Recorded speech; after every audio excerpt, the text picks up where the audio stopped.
اسامی انواع رابطه‌های امروزی یا ریلیشنشیپ هایی که تینیجرها و افراد اونها رو تقسیم بندی کردن: جاست فرند، دوست معمولی; سوشال فرند، دوست اجتماعی که هیچ گونه درگیر روابط عاطفی یا جنسی نیستن;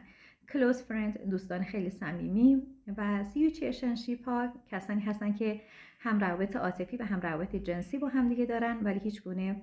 تعهدی نسبت به هم ندارند و معمولا رابطه های بی سر و ته هستش و به صورت خوشگذرانی موقت. وان نایت کسانی هستن که معمولا یک روز آشنا میشن و شب اول سکس میکنن و این رابطه برای همیشه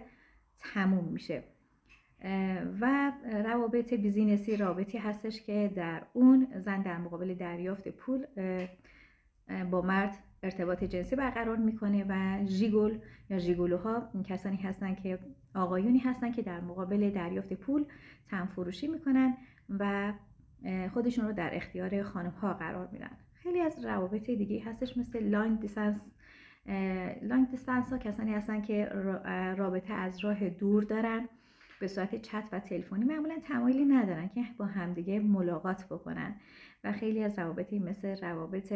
لاف فرند، لاست فرند هستش. ولی این رو بدونید که زیباترین و بهترین و امن‌ترین نقطه زمانی هستش که شما در یک رابطه تعهد داشته باشید، با امید آگاهی و روشنفکری.